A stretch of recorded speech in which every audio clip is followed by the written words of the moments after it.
Hello mga kabibig! Welcome back sa rin bagong YouTube channel to, ang pinakamaingay na YouTuber sa lahat ng YouTube. Ako si Kabibig, maglabag-labag ka dyan with evidence. Naku po, kumpas na lang ng ICC ay maipa-freeze na ang mga ari-arian at pera ni Pangulong Rodrigo Roa Duterte. Naku, ano nangyari kabibi? Parang lumala na yata itong nangyari kay Pangulong Duterte. Opo mga kabibig, sabi dito kumpas ng ICC inaabangan mga ari-arian ni Digong ikakahon. Nakita ko yan sa Bante una sa balita. I-share ko sa inyo ha, baka sabihin nyo mga fake news ako. O eto ha, i-share ko ang aking nabasa kanina. O ito, yan mga kabibig. Kita nyo naman. Kumpas ng ICC. Kumpas lang ng ICC inaabangan mga ari-arian ni Digong ikakahon na. Yan mga kabibig ang ating pag-uusapan na yon. At ito pa, Senator Bato, sinagot ang yabang ni Claire Castro. Nako po, ano kaya ang sagot ni Senator Bato de la Rosa hinggil sa mga pinagsasabi ni Attorney Claire Castro. So una nating talakayin itong ari-arian ni PRRD na ipapa-freeze ng ICC. Ito na, nag-aabang ang Anti-Money Laundering Council or AMLC sa isusumiting request ng ICC para i-freeze ang mga ari-arian ni dating Pangulong Rodrigo Roa Duterte. Sa kabila ng pahayag ni ICC spokesperson Fadi El Abdallah na posibleng ilabas ng ICC anumang oras ang freeze order sa mga ari-arian ni Duterte. Binanggit ng AMLC na wala pa silang natanggap na request.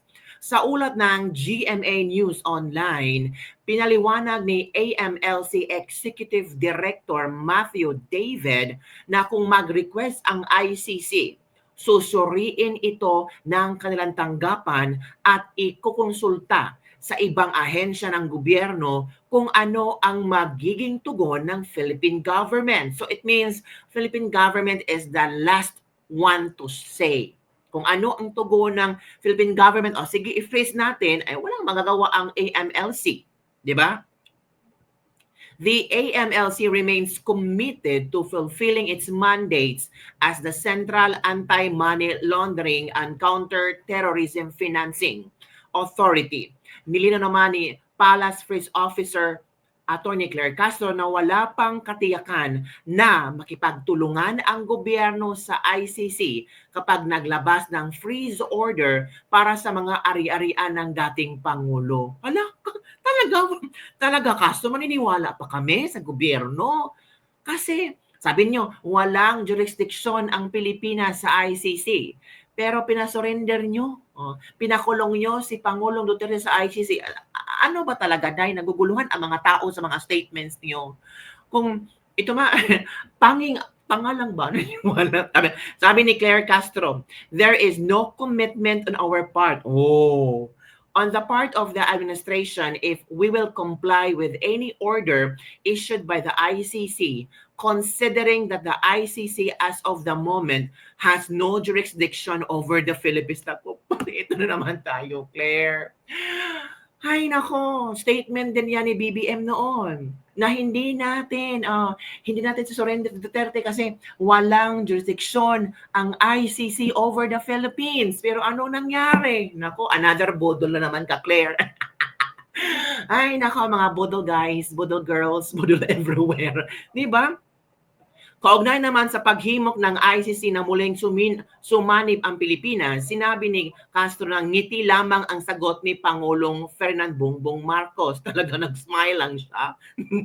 Sinabi ni Castro na hindi napag-usapan sa palasyo ang posibilidad na umanib muli ang Pilipinas bilang miyembro ng ICC matapos na nag-withdraw ang gobyerno noong panahon ni dating Pangulong Duterte. Sumanib na kayo. Sumanib na nga kayo. Tinulungan nyo na ang ICC para madakip si Duterte. Huwag na kayong mahiya. I-post nyo niya yan. Ako, mahiya pa kayo sa mga tao. Hindi ba nakikita sa banda-banda ang daming mga nagpo-protesta? Diba? There is no commitment on our part, sabi ni Claire Castro. On the part of the administration, if we will comply with any order by the ICC, naku, yung ano ba, yung warrant of arrest, hindi ba yung order ng ICC? Wala pa ngang wanted list doon sa Interpol. Diba? Hindi daw sila no commitment on our part. Ano ba naman yan? Kasi daw wala nang jurisdiction ang ICC over the Philippines. Naku, over the Philippines. Pero sabi ni Boyeng Rimulya, pero kung sa individual, may jurisdiction ng ICC, ano ba talaga yun? Naguguluhan na mga netizen. Kaya nga kabibig, ewan ko kung ano ang ating pag-usap-usapan. Ang gulo-gulo ng mga statement nila. Eto pa mga kabibig, sumagot na si Senator Bato de la Rosa. Sinagot ang yabang ni Claire Castro. Opo mga kabibig, so pakinggan natin ang statement ni Claire Castro ha. Kung ano ba ang sinabi niya kay Senator Bato de la Rosa. Hinggil sa ano ba, yung mga PNP ni Bato de la Rosa, matinanggalan na umano siya ng security details si Bato de la Rosa sa isa nagawang press briefing. So ito ang statement ni Miss Attorney Claire. Yun po kay Senator Bato, meron po bang reaksyon ng palasyo na parang sabi niya tinanggal na daw yung security details sa kanya kay Senator Bato? Nasaan po ba kasi si Senator Bato? Nakikita po ba natin? Hindi ko po alam, sorry po. As of the moment, hindi ko po siya nakikita. So paano natin siya may bigyan ng seguridad kung hindi po siya nagpapakita? Sabi po niya pagdating niya from sa kanyang kung saan man siya nagpunta, pagbalik niya wala na daw po sa kanilang sa place yung mga security detail. Pinag-report na daw po sa kanilang mga unit. Baka kasi po nawala po siya. So hindi naman pwedeng tumambay lamang po yung security nang wala po siya. Siguro po pagka siya yung nagpakita po, hindi naman po yan magiging problema.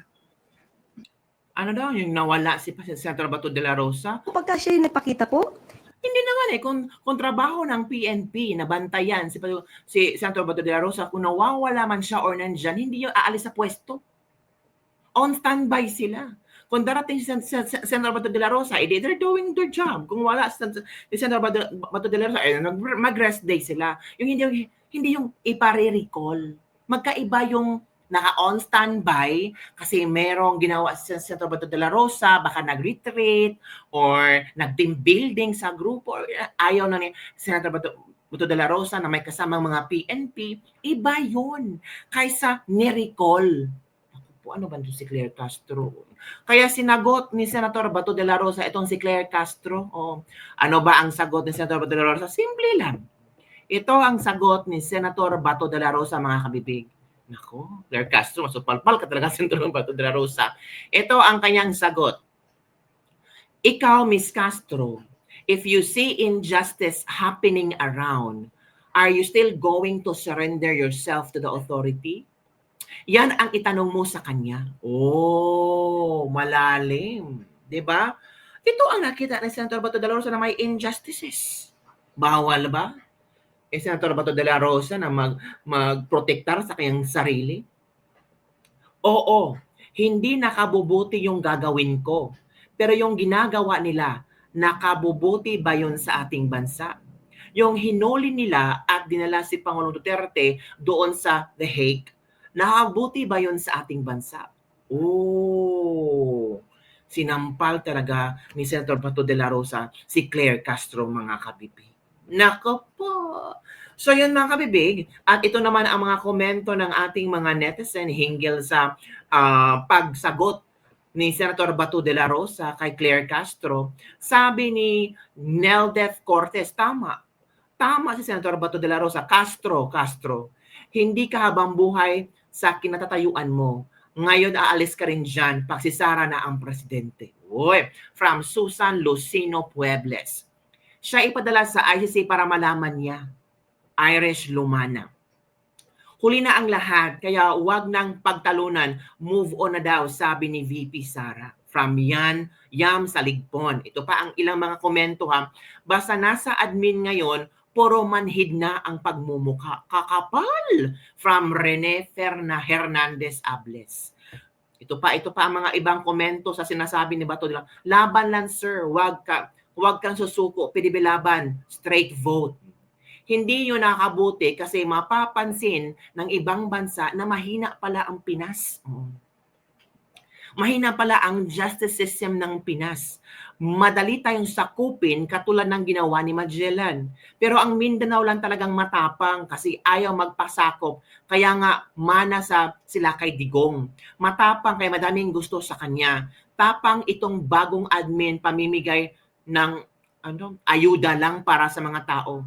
Anong papiliin mo? Ayuda or tapang para ipaglaban ang bayan? Oy. From Gazer Liam. Yun mga kabibig. Yun ang ilang mga komento ng ating mga netizens. So ano ang iyong kuro-kuro opinion sa mga trending news ngayon? Mapapa-freeze kaya ang mga ari-arian ni Digong? Well, ang sabi dito, ang last statement ay ang Philippine government. Kung ano ang statement ni BBM, pero sabi naman, no commitment na daw ang Pilipinas because wala tayong jurisdiction ng ICC. Pero ang tanong, bakit pinahuli si Digong kung walang jurisdiction? Di ba, kabibig? Itong si Bato. Sinampalang yabang ni Claire Castro. So yan lang kabibig ang ating That is Libig Liba for today. Don't forget to like, subscribe, and share this video. Bye everyone. See you next time.